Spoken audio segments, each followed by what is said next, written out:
Bonjour à tous, on reçoit aujourd'hui un professeur et l'une de ses collégiennes, Stéphane Bouvier et Louise. Bonjour à tous les deux. Bonjour. Le collège Raoul Blanchard à Annecy, on va parler humanitaire puisque on a un projet de départ à Madagascar. Ce sera maintenant dans quelques semaines, quelques mois. Ce sera pour le mois d'avril, c'est ça ? Avril, oui. Avril. On va peut-être commencer par poser un peu le contexte. Il se passe plein de choses à Raoul Blanchard en dehors des cours, à côté des cours, autour de l'humanitaire notamment. Ça en fait partie. D'où est parti ce projet ? Des élèves ? Alors, en effet, je commence, Louise. Donc, au collège Raoul Blanchard, on a une grande richesse culturelle. Et on s'est dit, ce serait quand même bien de la mettre à profit, puis la mettre un petit peu à l'honneur. Donc, on s'est dit, pourquoi pas orienter tous nos projets sur l'humanitaire. Donc, on a déjà une classe Croix-Rouge, à laquelle on travaille beaucoup. On travaille beaucoup avec le Niger. Et on s'est dit, avec le Rotary Club d'Annecy, parce que le projet Madagascar se fait avec le Rotary Club d'Annecy, on s'est dit pourquoi pas créer un club orienté sur Madagascar et l'aide à Madagascar.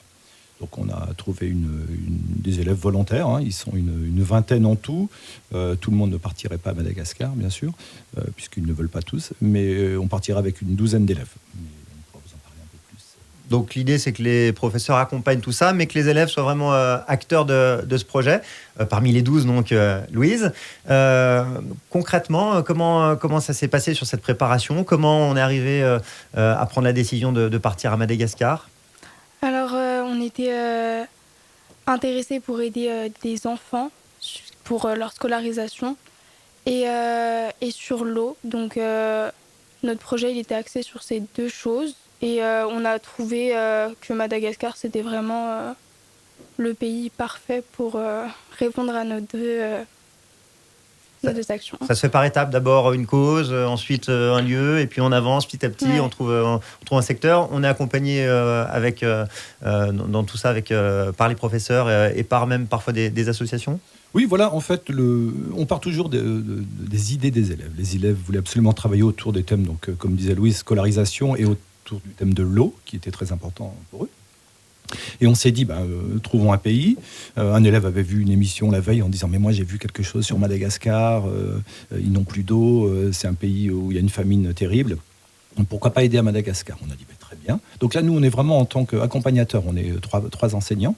On est vraiment juste pour accompagner. On n'est pas du tout là pour diriger. Et après, on les aide aussi via nos réseaux pour trouver des associations, comme vous disiez, puisque l'appui d'associations locales est vraiment très important. On a travaillé sur quoi alors après ? Une fois qu'on est rentré dans le concret, on travaille sur l'eau, on va à Madagascar. Qu'est-ce qui s'est passé ensuite et qu'est-ce que vous prévoyez de faire sur place ? Alors déjà, on a trouvé quels étaient les problèmes à régler là-bas et ce qu'on pouvait faire en étant des enfants et avec nos ressources. Et là-bas, on va aller visiter l'école des Saphirs. Donc c'est une école avec des enfants qui étaient dans les mines avant. Les parents envoyaient leurs enfants dans les mines pour avoir un peu d'argent, malgré que ce soit dangereux pour les enfants. Et du coup, ils ont été scolarisés dans l'école qui, en plus de leur apporter une éducation, ils ont un repas chaud le midi et le soir, ils rapportent une bouteille d'1,5 litre d'eau chez eux pour leur famille. Donc c'est rare dans cette région que l'eau soit assez accessible, si on peut dire ça, et facilement. Et du coup, on va aller visiter cette école. On va prendre une 50aine d'élèves de cette école pour les emmener en classe verte. Et on va aller replanter des arbres pour compenser notre voyage en avion. Et voilà. Tout ça s'organise et puis ça se finance. Il a fallu monter des petites opérations, des petites ventes de gâteaux, ce genre. Aller chercher des sponsors aussi. Comment ça s'est passé, toute cette partie-là ? Déjà, M. Bouvier nous a beaucoup aidés. Il a trouvé plein de personnes pour pouvoir mener des actions et mener des projets qui nous rapportaient de l'argent pour financer notre voyage. Donc on a organisé 2 gospels en partenariat avec New Gospel. On a organisé des ventes de chocolat avec Rigolo. On a fait une journée monde au collège. Et voilà. Ça fait partie aussi de l'apprentissage, toute cette partie-là. Il faut se débrouiller, ça fait partie aussi du projet ? Oui, bien sûr. Ce qu'on leur demande, c'est une grande autonomie, puis de prendre des décisions aussi, ce que l'on ne fait pas toujours quand on est collégien, en fait. On est souvent passif, on suit les cours, et nous, on a essayé de prendre différemment, en se disant, les projets, on peut les mener ensemble, et puis arriver à bon port, j'ai envie de dire, mais ensemble. C'est ça qui est assez important. Je reviens juste sur 2 ou 3 choses.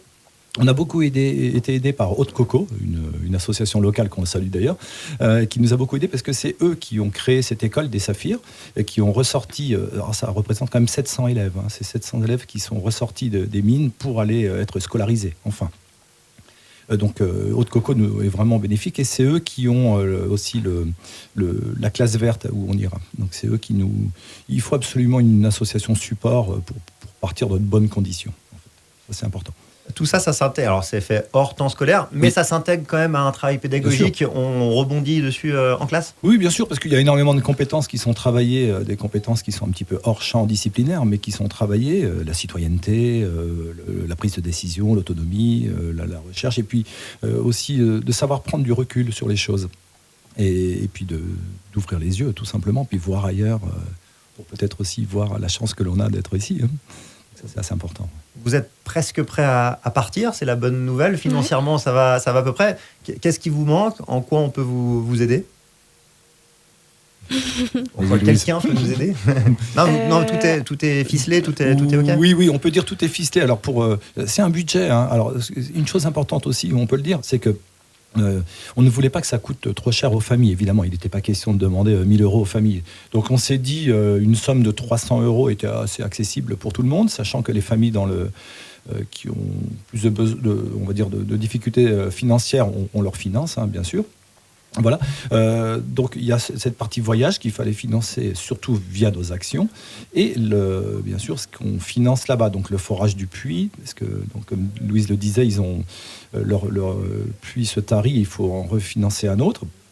Du matériel informatique, parce qu'ils se lancent aussi à l'informatique, du matériel scolaire. On voulait aussi les aider à passer du riz au manioc, parce que le manque d'eau fait que la culture du riz devient problématique. Puis Madagascar, c'est quand même le pays qui a la plus grosse consommation de riz au monde. Hélas, il n'y a plus d'eau, donc il n'y a plus de riz. Donc il faut passer au manioc. Alors c'est pas toujours facile, cette transition culturelle n'est pas facile, mais il faut les aider à passer. Donc tout ça, ça a un budget. Pour nous, ça nous coûte environ dans les 8 000 euros. C'est quand même un budget qui est assez important. Alors, on a beaucoup de partenaires. La mairie d'Annecy est un grand partenaire depuis des années dans toutes nos actions, par l'intermédiaire de la DRI. Donc, nous aide beaucoup. Le Rotary Club aussi, bien sûr, parce que finalement, il faut rappeler que l'Interact est un club en partenariat avec le Rotary. Donc, il nous aide aussi énormément. Et puis après, on a des recherches d'appel à projet que l'on fait toujours avec les élèves aussi, bien sûr. Donc, pour répondre quand même à votre question d'origine, c'est que là, pour l'instant, financièrement, on est assez bien. Bon, tant mieux, c'est tout ce qu'on vous souhaite. Il y a pas mal d'aides, il y a pas mal d'intervenants, de subventions, mais Raoul Blanchard est un collège public, il n'y a pas de budget particulier, c'est juste une équipe enseignante qui se bouge avec des élèves qui sont volontaires. On peut le dire aussi, puisque ce sont des formats qu'on pourrait retrouver dans n'importe quel établissement, finalement. Mais, alors ça, c'est important, parce que vous faites bien de le dire, c'est que ça coûte en fait 0 € au collège. 0 € à la collectivité même du collège. En fait, on a toujours voulu se financer nous-mêmes. On n'a pas de ligne budgétaire. Tout se fait via nos actions et via les appels à projets que l'on fait en dehors. Que ce soit même avec le département, etc. Donc c'est vraiment toujours... ça, c'est notre... on va dire la ligne qu'on ne voulait pas dépasser, c'est-à-dire que ça ne coûte rien au collège. Ça, c'est important. C'est une chance de faire tout ça quand on est en classe de 3e, et découvrir tout ça, partir à Madagascar. Oui, et ça nous apprend pour notre vie future de voir qu'on n'a pas tous la chance de vivre en France, d'avoir un accès à l'eau et à la nourriture aussi facilement, et qu'il faut prendre conscience, et vu qu'on a la possibilité d'aider les autres, autant le faire, ça ne coûte rien. Et c'est un exemple parmi plusieurs au sein même de ce collège. Louise participe par exemple à une classe sentinelle de l'environnement. Ça consiste en quoi? C'est un peu dans le même genre? C'est un engagement à côté de la classe? Alors c'est des élèves volontaires, on fait une lettre de motivation et on est accepté dans le club.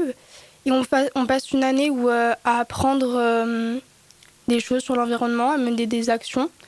Et Et après, un an après, on monte une conférence. Et après, on la partage à tout le monde. Voilà, ce sont des élèves de 3e qui vont faire des conférences dans des entreprises, parler devant des gens. Ça aussi, mine de rien, ça forge. Oui, bien sûr. Et je voulais juste rappeler aussi quelque chose, c'est que souvent on dit que les élèves actuellement ne sont plus motivés, sont passifs, sont toujours sur leur portable. Mais en fait, quand on leur propose des projets, ils sont toujours volontaires. Alors, je vous rappelle que toutes nos actions, que ce soit par les classes Croix-Rouge, que ce soit les Sentinelles, comme disait Louise, que ce soit Interact, se passent en dehors du temps scolaire. Donc quand on fait des ventes, c'est le samedi matin. Quand on fait des formations au premier secours, c'est le mercredi après-midi. Et les élèves viennent naturellement, volontairement, et il y a toujours beaucoup de monde. Donc en fait, les élèves n'ont pas beaucoup changé, ont un grand cœur, il suffit après qu'ils trouvent les projets qui leur correspondent. Et tout va bien. On va terminer sur cette note positive pour l'avenir. Bravo pour tout ce que vous faites. Bon courage pour la suite du projet. Avril, donc, le départ, on a les dates ? Ouais, 24 avril au 4 mai, le retour ici. Voilà. Un peu sur les vacances scolaires aussi, bien sûr, parce que c'est une période quand même assez longue. Donc on prend vacances scolaires.